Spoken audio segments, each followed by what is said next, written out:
Assalamualaikum warahmatullahi wabarakatuh. A'udzubillahi minasyaitonirrajim. Bismillahirrahmanirrahim. Alhamdulillahi rabbil alamin wa bihi nasta'inu ala umurid dunya waddin.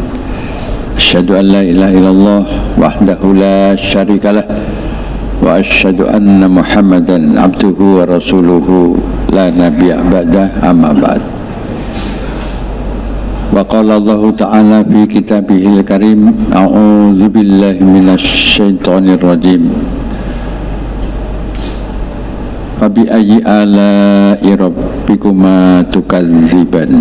Shadaqallahul azim. Bapak-bapak, ibu-ibu, jamaah subuh yang dimuliakan Allah yang saya hormati. Menambah apa yang tadi oleh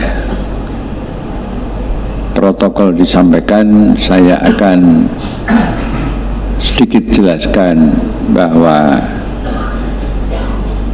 kedatangan saya ini dalam rangka untuk mengemban tugas organisasi pendidikan dakwah amar ma'ruf nahi mungkar, yaitu Muhammadiyah, yang sudah 112 tahun kurang lebih telah dan insya Allah akan terus sampai hari akhir mengemban tugas itu.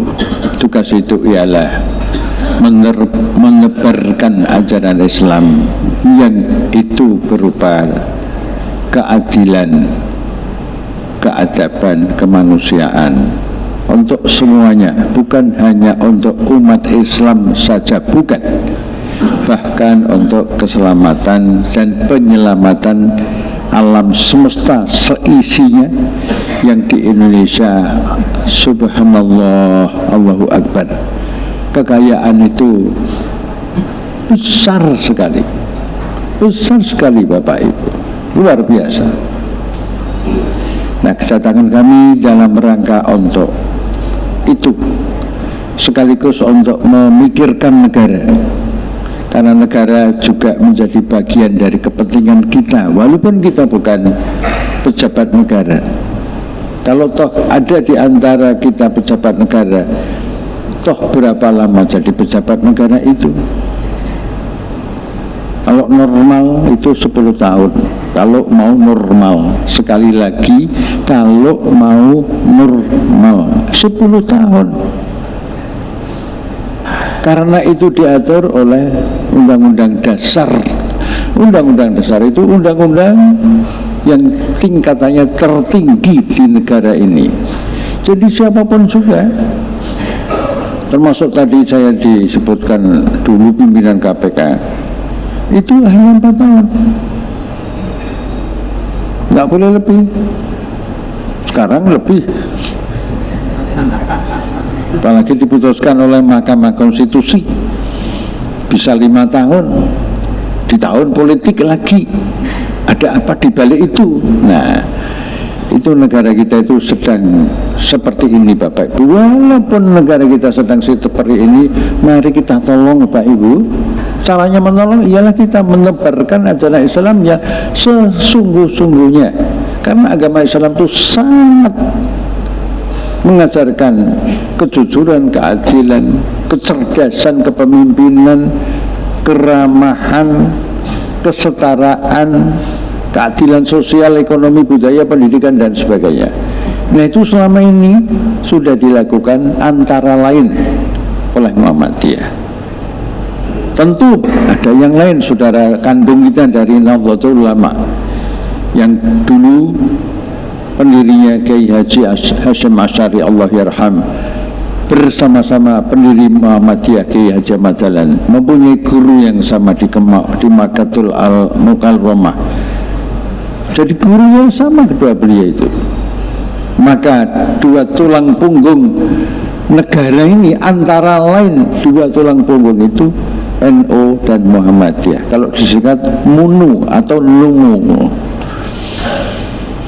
Mari yang di NU silahkan terus mengembangkan NU dengan hikmat, toh sumbernya sama Al-Quran dan As-Sunnah. Yang di Muhammadiyah juga terus kita bersaudara, bahkan dengan yang lain pun, yang saudara sebangsa pun, kita juga harus saling rangkul merangkul. Nah, itu tambahan singkat. Nama saya lengkap Muhammad Busro Mokodas, tetapi disingkat BM. BM itu bukan barang mewah, bukan black market, tetapi Busro Mokodas, supaya singkat panggilannya BM. Alhamdulillah umur saya baru 70 menjelang 70 tahun, 71 tahun insya-Allah. Tadi Bapak melihat saya sedang menikmati sholat subuh, sholat tahiyatul masjid dengan kursi, karena bukan gaya-gayaan, tetapi karena lutut sebelah kiri sedang diuji oleh Allah karena osteoporosis atau pengapuran. Setelah di ronsen beberapa waktu yang lalu, dokter mengatakan Bapak sedikit kena pengapuran. Saya bingung, padahal saya dulu guru di SMA, di STM Muhammadiyah. Waktu itu belum ada spidol, jadi kalau mengajar selalu pakai kapur. Kenapa sekarang pakai kena pengapuran itu? Nah, nggak tahu saya, tapi itu saya nikmati. Semua yang penyangga dari Allah itu, kalau itu ujian, kita nikmati aja. Alhamdulillah bisa jalan, apalagi kalau jalan pelan-pelan gitu. Nah, masih bisa naik tangga walaupun pelan-pelan gitu. Itu kami syukuri. Nah, itu pengantar. Sekarang masuk pokok pengajian. Bapak Ibu yang berbahagia, apa yang akan saya sampaikan ini adalah didikan dari orang tua kami satu. Yang kedua adalah didikan dari pendidikan Muhammadiyah, karena saya sejak TK, taman kanak-kanak waktu itu, sampai dengan SMA itu didikan Muhammadiyah. Taman kanak-kanak Muhammadiyah, Aisyah, SD-nya SD Muhammadiyah, SMP-nya SMA Muhammadiyah 1, SMA-nya SMA Muhammadiyah 1, bareng Kiai Kanjeng itu, Cak Nun itu, dan seterusnya. Juga didikan dari pengalaman aktif berorganisasi, Ikatan Pelajar Muhammadiyah dan seterusnya, sedang diamanati di ngurus di pimpinan pusat Muhammadiyah. Amanat itu bukan jabatan sesungguhnya, yang lebih tepat amanat, nanti akan dimintai pertanggungjawaban oleh Allah. Mudah-mudahan mardotillah. Nah, itu semua tidak lepas dari pengajian-pengajian. Yang dulu sering saya dapatkan pengajian juga termasuk di masjid-masjid.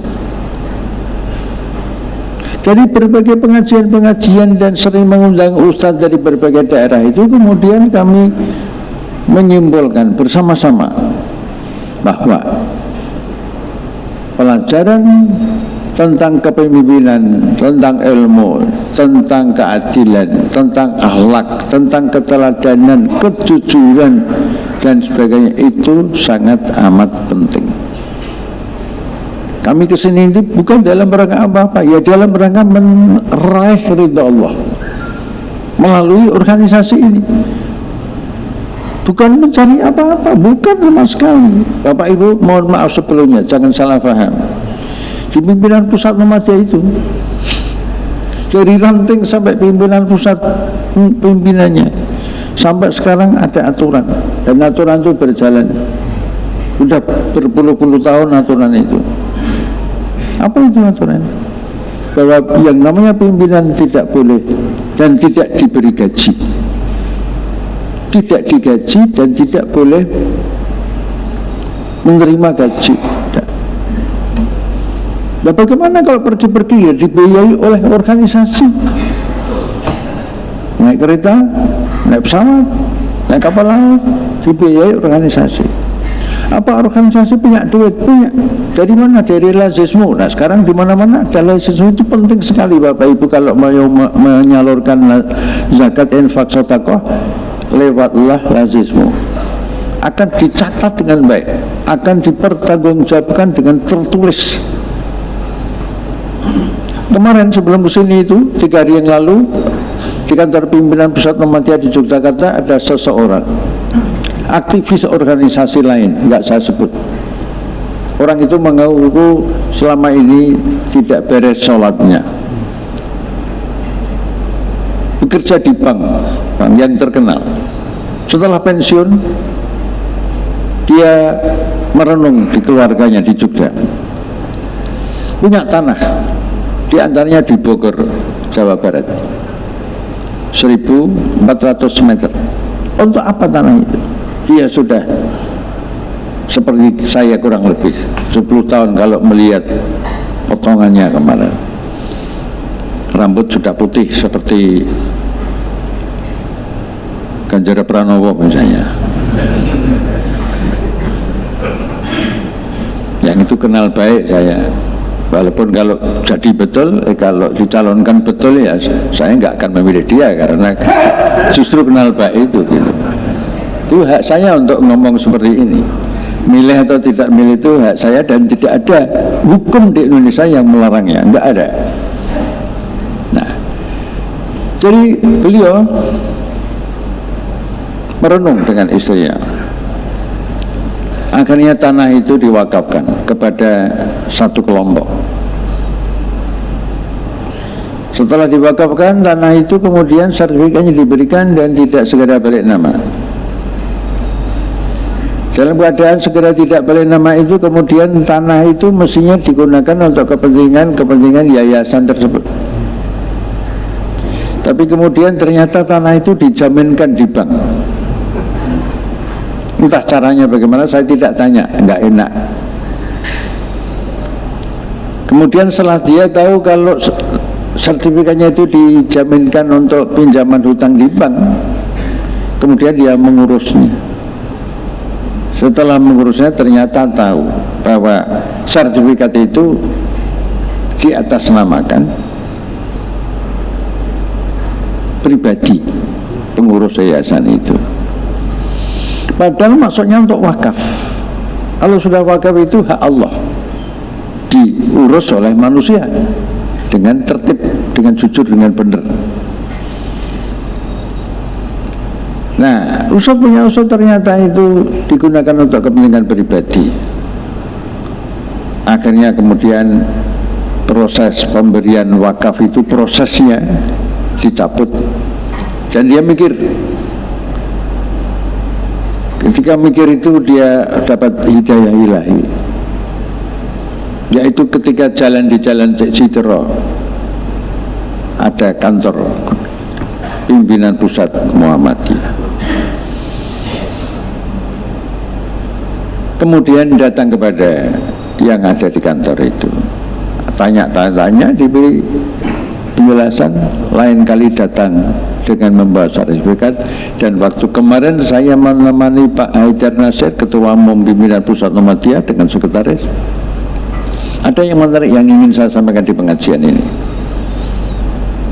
yaitu bahwa tanah itu akhirnya kami cabut, Bapak, karena kami tidak yakin bahwa tanah itu akan aman, karena tidak atas nama yayasan itu. Buktinya itu tadi. Kemudian saya dapat dapat informasi kalau di Muhammadiyah itu semua sertifikat tanah, sertifikat mobil misalnya itu atas nama Muhammadiyah, Perserikatan Muhammadiyah. Kemudian sekarang saya serahkan sambil nangis. Dan tanah itu ada di Bogor. Sebelah tanah itu adalah SMP Muhammadiyah di Bogor. Enggak begitu luas tanahnya.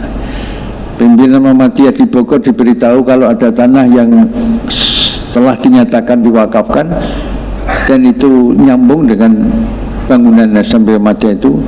Dalam telepon itu menangis juga, terharu. Lalu ketika beliau mau pulang, yang mewakafkan itu, kita beritahu, Pak, mohon perkenan.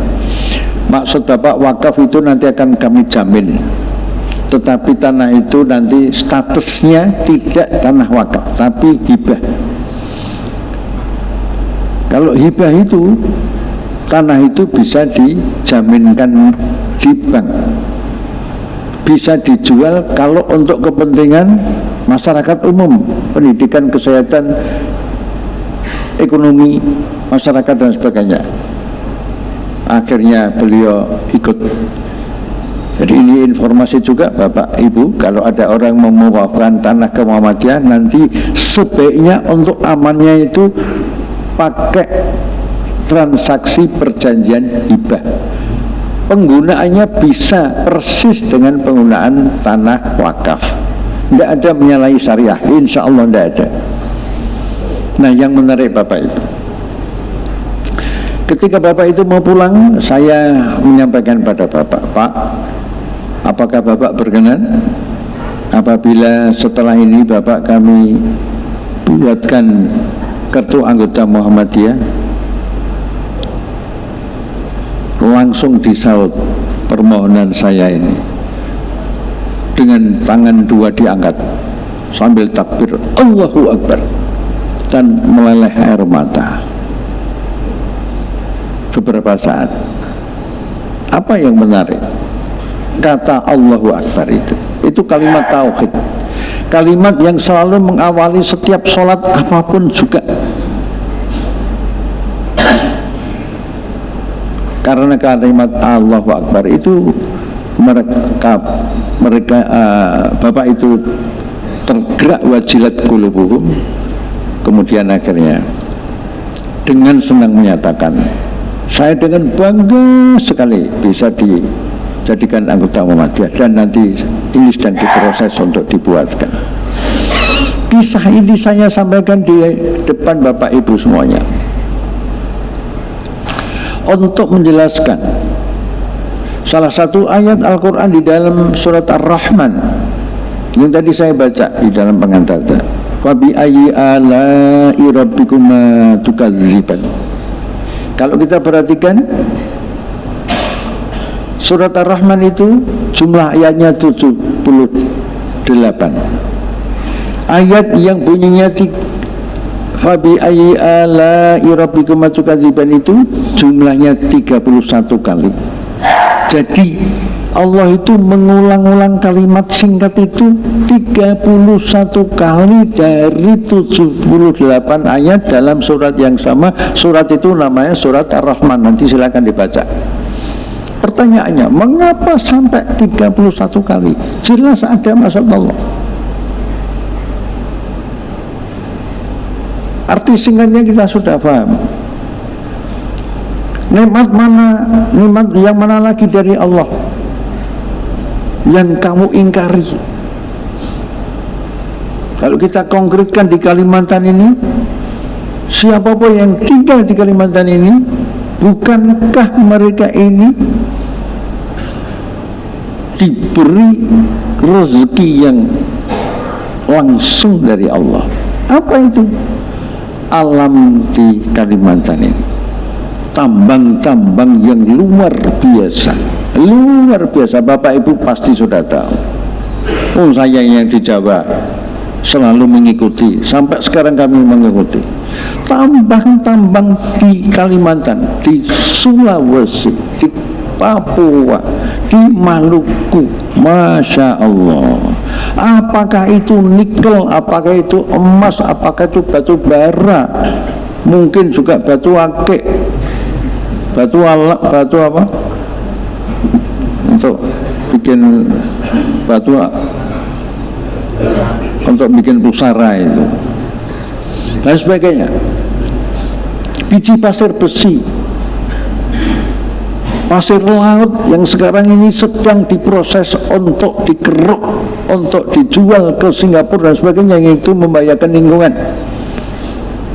dan sebagainya dan sebagainya. Nah, salah satu atau dua saya ambil contoh itu, saya nanti akan bicara tentang kopi luwak dan lintah. Yaitu apa? Dalam rangka untuk menjelaskan ayat tadi, nikmat Allah yang mana lagi yang kamu ingkari? Seakan-akan Allah itu mengulang 31 kali seakan-akan tuh manusia tidak atau sulit memahami kok sampai diulang 31 kali. Memangnya manusia itu dungu kok sampai 31 kali? Jawabannya ya tidak. Manusia itu manusia yang sudah ahsan takwim.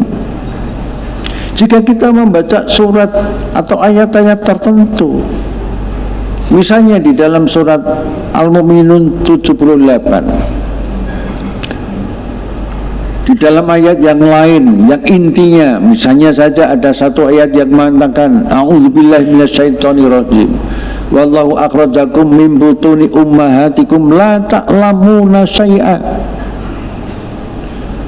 Dari perut ibumu kamu dikeluarkan dalam keadaan la ta'lamuna syai'a, tidak mengetahui apa-apa. Kalau tidak lewat pengajian seperti ini, seperti pengajian-pengajian yang lain yang dulu juga saya mengikuti sejak muda dulu karena diperintah oleh orang tua saya, dia tidak mungkin saya punya ilmu, walaupun ilmunya juga masih ilmu yang terbatas sekali, sehingga harus sama-sama belajar. Lah tak lama saya nggak ada bayi lahir langsung nyanyi Garuda Pancasila, nggak ada, langsung keluar giginya dan sebagainya, nggak ada. Mesti harus pelan-pelan. Bayangkan aja kalau bayi lahir langsung punya gigi, wah itu berantakan itu, terutamanya mamanya itu, dan sebagainya. Kemudian wa ja'alakum sama wal absara wal afidata qalilan la'allakum tashkurun. Kemudian kamu yang tidak tahu apa-apa itu diberi pendengaran, penglihatan dan hati, la'allakum tashkurun, agar kamu bersyukur. Nah, mari ayat ini kita kupas. Mengupas ayat ini dengan cara mengaitkannya dengan situasi yang ada di Kalimantan misalnya, atau di Indonesia ini, itu namanya tadabbur. Al-Quran itu perlu ditadaburi, bukan hanya tadarus. Itu penting sekali. Syukur ada tahfidz, penting sekali, penting sekali Bapak Ibu. Tidak sedikit orang-orang yang menjadi imam subuh dan sebagainya itu bacaannya membuat makmumnya itu nangis karena tahu artinya, dan suara lantunan yang makhraj tajwidnya indah sekali, lantunan suaranya indah, itu sampai makmum itu nangis. Imamnya pun juga kadang-kadang ada yang nangis. Nah, ketika kita membaca Al-Quran itu dengan hati, dengan pendengaran dan ilmu, maka Al-Quran itu menjadi syifa, obat. Saya ingin menyampaikan dua pengalaman. Kakak saya, almarhum Muhammad Muqaddas, meninggal. Ya semuanya takdir. Saya sambil minum ya Bapak Ibu ya. Karena gula, DM, diabetes mellitus. Kadang-kadang kalau orang nggak tahu, diabetes meletus. Karena udah bengkak itu, terus yang meletus itu naudzubillah nanahnya keluar. Nah, ketika kakak saya itu DM-nya cukup tinggi, gula darahnya 300-an, kemudian ke dokter. Tapi selain ke dokter juga disarankan supaya kakak saya itu ke obat tradisional, disedot kakinya yang bengkak. Di Jalan Wonogiri Jogja itu ada, disedot pakai lintah. Bapak Ibu tahu lintah yang di sawah-sawah itu? Dari mana datangnya lintah? Dari sawah turun ke kali. Dari mana datangnya cinta? Dari mata turun ke hati. Jadi mata itu penting ya.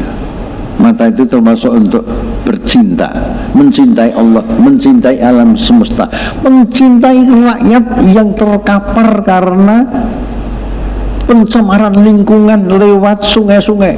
Mengapa sungai-sungai? Ya karena untuk pembuangan limbah apa? Limbah penambangan apa saja, ya apa saja.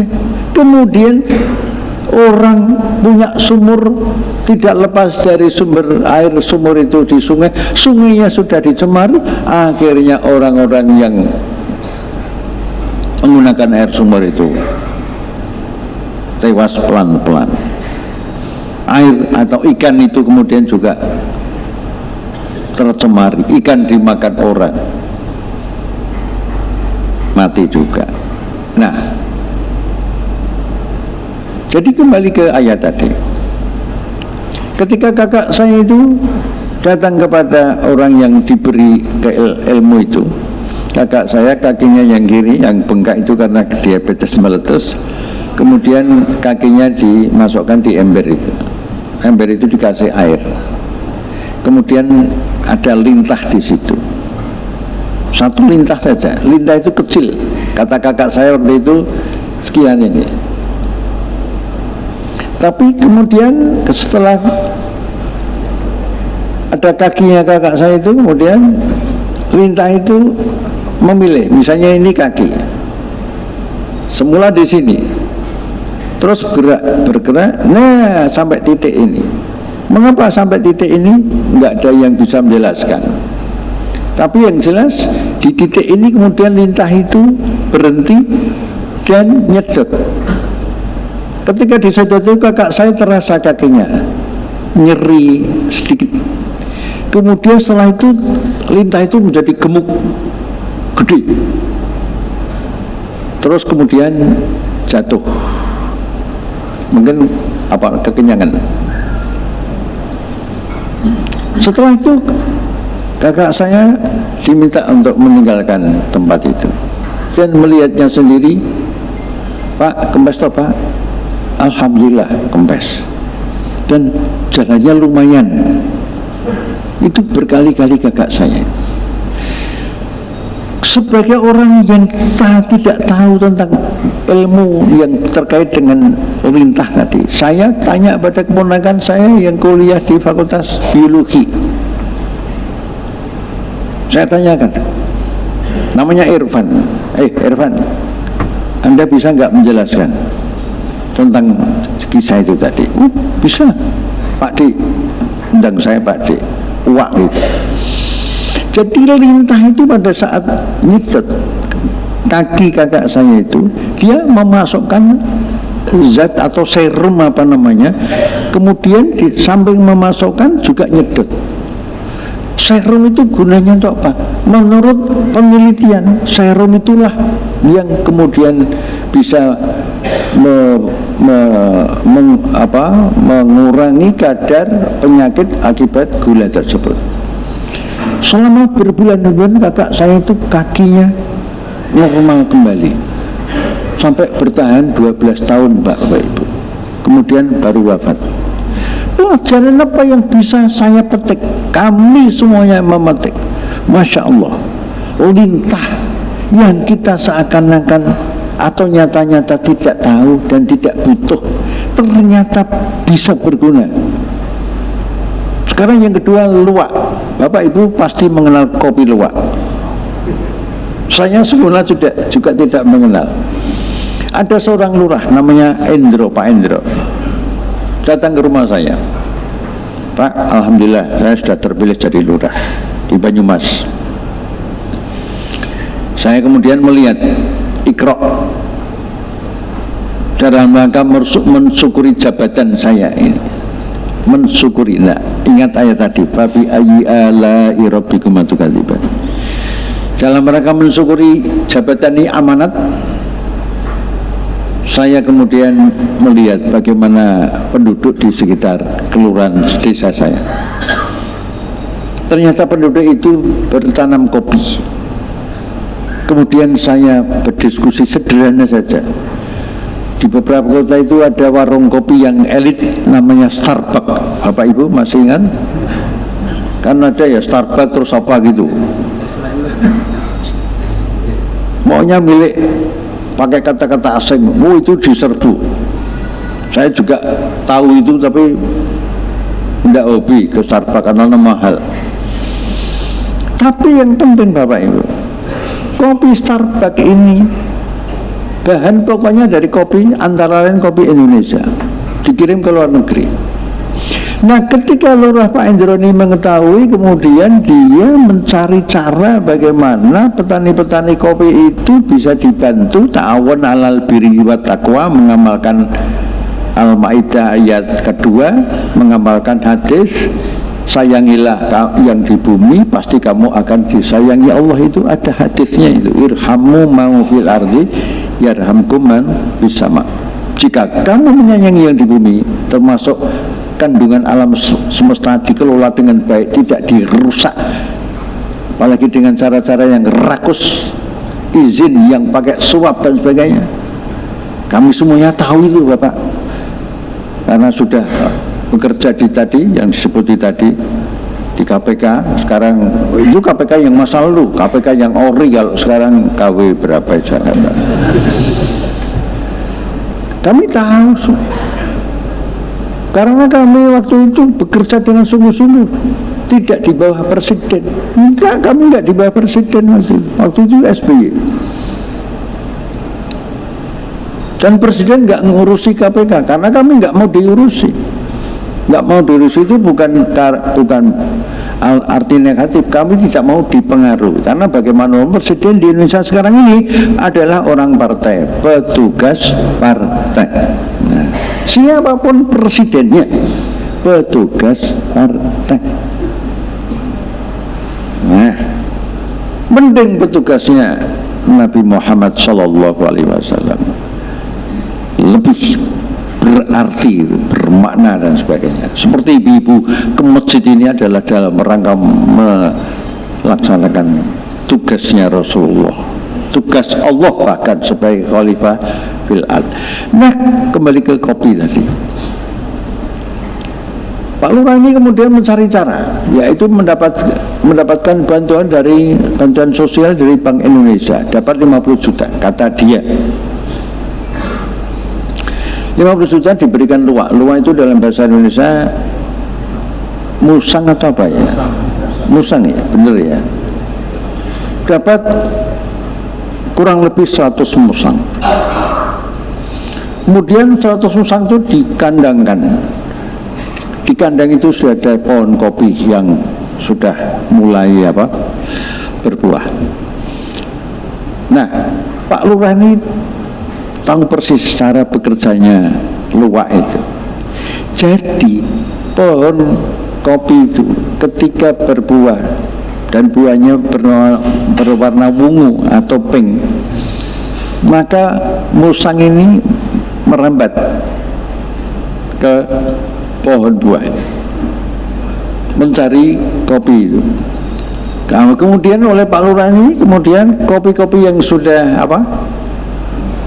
berbuah tadi, setengah matang tadi, diambili, dimasukkan dalam tampah, dalam satu tempat. Di tampah itu kemudian ada kopi-kopi. Luwaknya berburu di tampah-tampah itu, terus dimakan.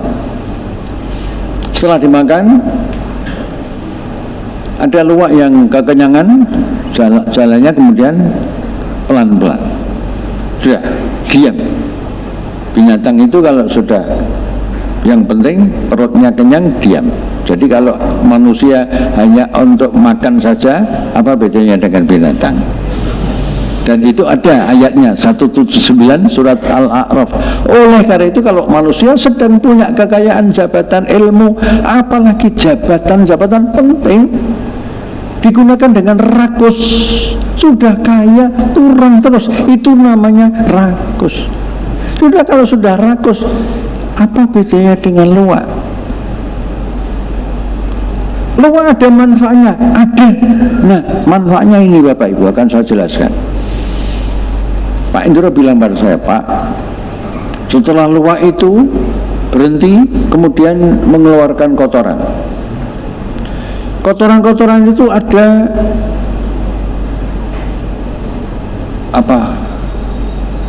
ada butiran-butiran kopi tadi. Terus saya ambil butiran kopi itu masih utuh. Kemudian pekerja kami, ada 50-an pekerja itu digaji oleh Pak Lurah ini. Wah, dia menciptakan lapangan kerja yang bagus, yang ramah lingkungan.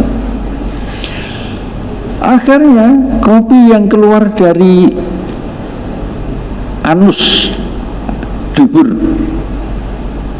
alat membuang yang di belakang itu kami kumpulkan, kami cuci bersih sebersih-bersihnya, kemudian kami jemur.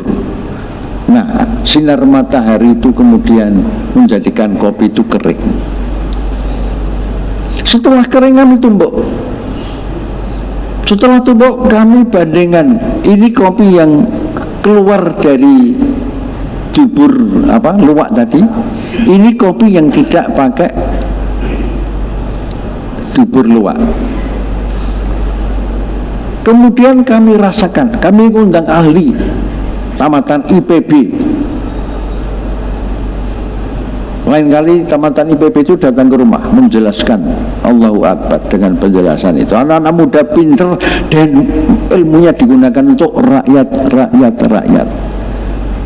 bukan untuk perusahaan yang merusak lingkungan.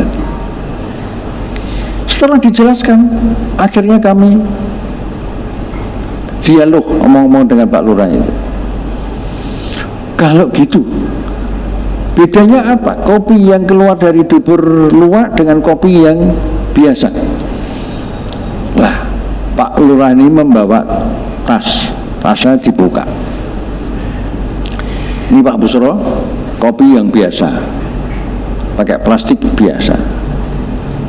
Ini kopi yang pakai luwak, sudah dikemas, kemasannya bagus. Ini kok bagus? Ini yang kami kirim ke luar negeri, Pak. Makanya kami kemas bagus, dibantu oleh teman-teman ini. Oh, jadi kopi yang keluar dari dubur lawak itulah yang kemudian diekspor ke luar negeri. Harganya berapa? Harganya lebih mahal daripada kopi yang tidak melalui luwak tadi. Silakan Pak Busro nanti membandingkan rasanya gimana. Malamnya memang saya hobi kopi, kalau pagi sama sore itu kopi. Dulu waktu mahasiswa juga kopi terus, kopi pasto maksudnya.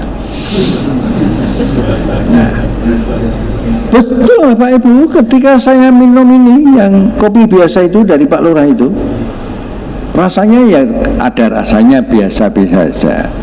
Ketika kami mau bekerja untuk mengoreksi ujian mahasiswa itu secara tertulis pakai tulisan tangan, dan mahasiswa itu sekarang tulisan tangannya indah-indah sekali, saking indahnya sulit dibaca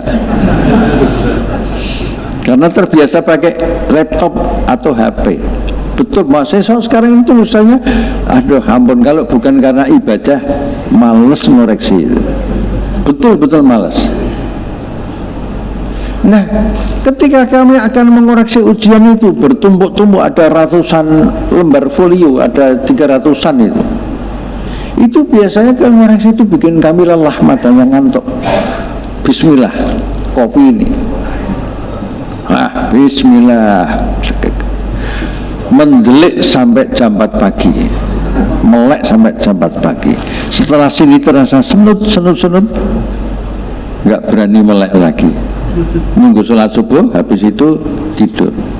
Artinya apa? Kopi ini membuat bisa bertahan matanya. Nah, itu memang sudah saya rasakan bertahun-tahun Bapak Ibu. Jadi ini saya jelaskan bukan dalam rangka saya kampanye kopi luwak, bukan. Bukan, tapi ingin menjelaskan, yaitu penjelasannya begini.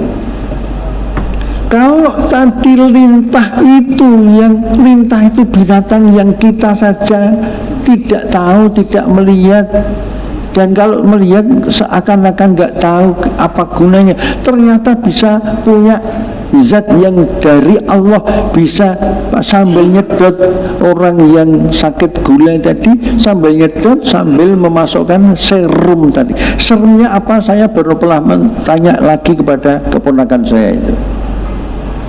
Sekarang luwak, saya merenung sendiri, Masya Allah, dubur luwak saja membawa manfaat. dubur luwak saja ada manfaatnya untuk pedagang kopi, pekerja kopi.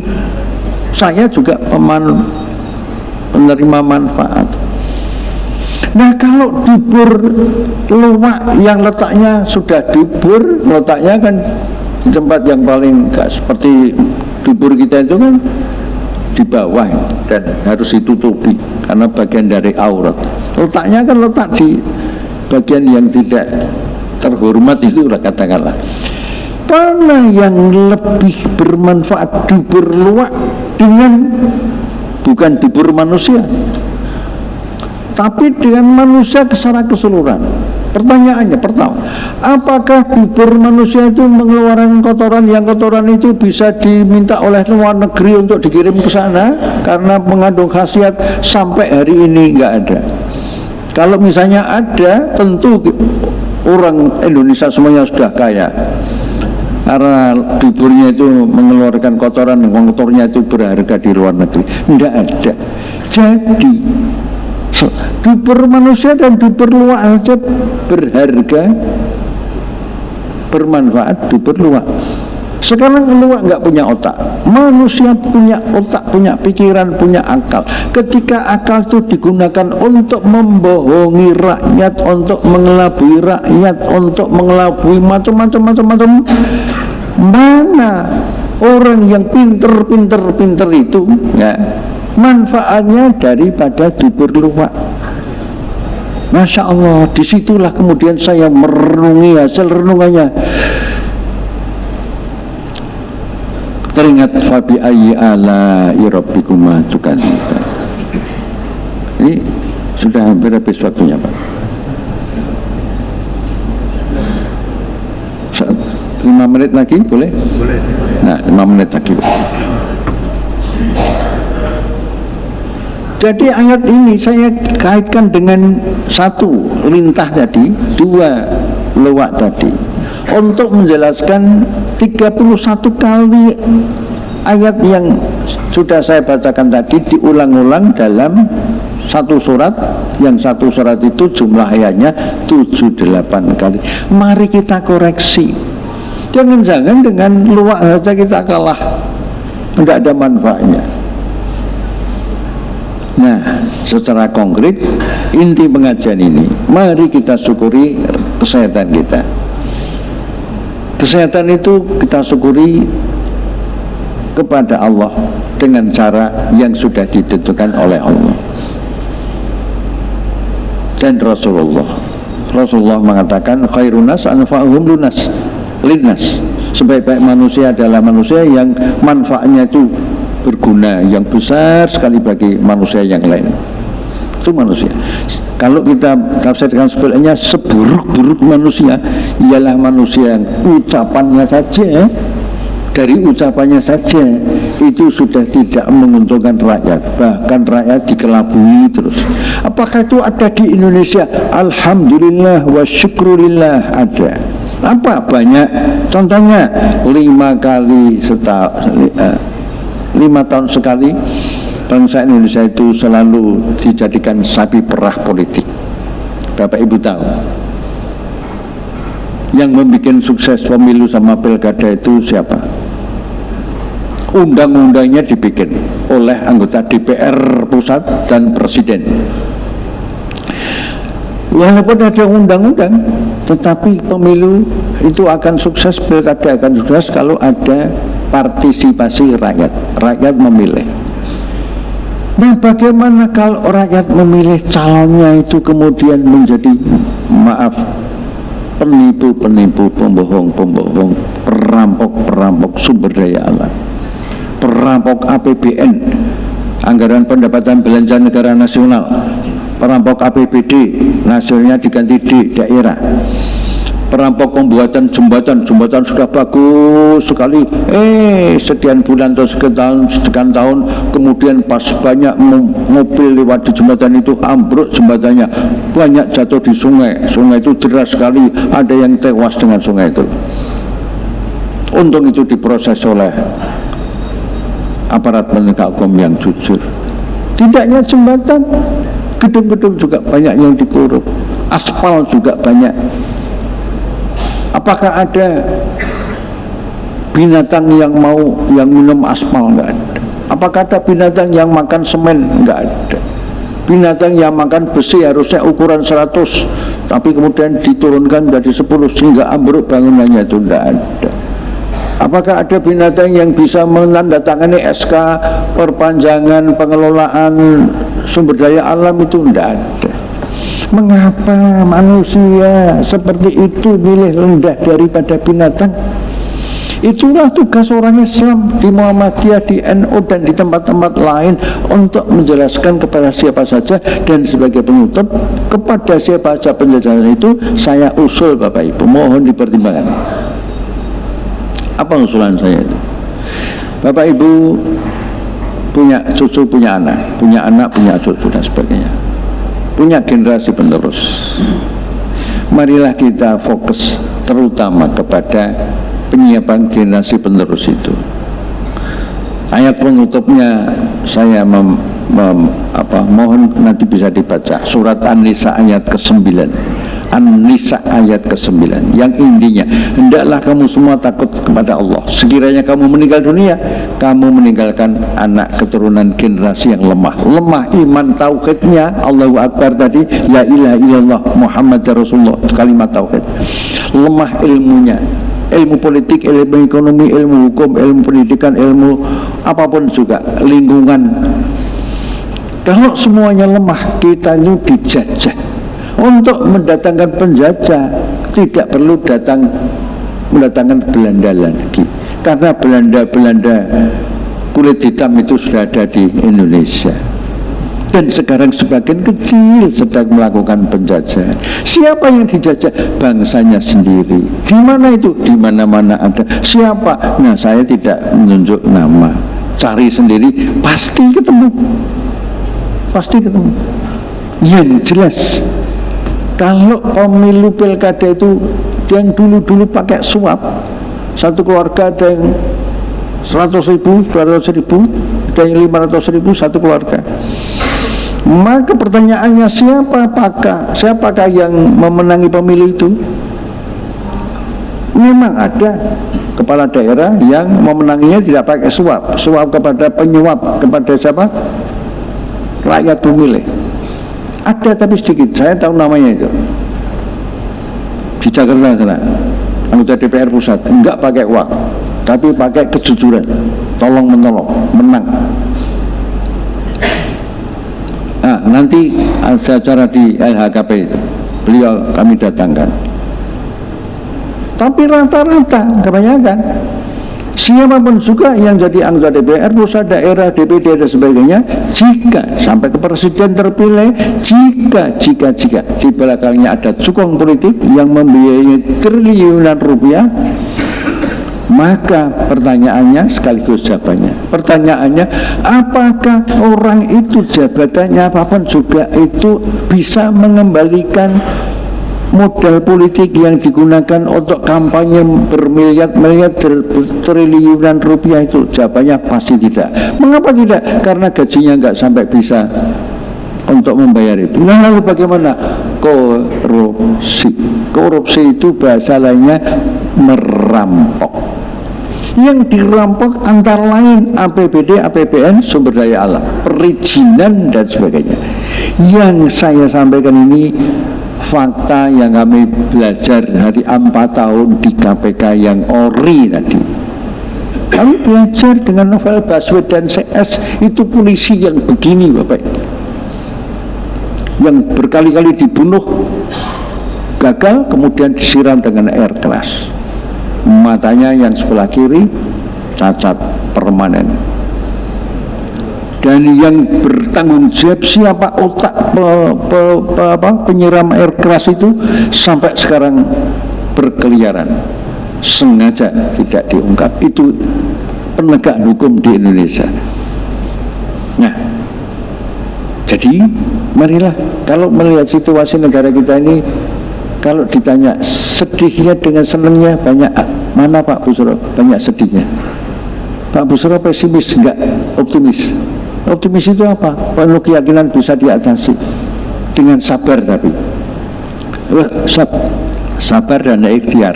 Nah, yang terakhir tadi, mohon Bapak Ibu, putra-putranya juga diusahakan bersama-sama caranya gimana pembiayaan pendidikan, termasuk pendidikan ulama.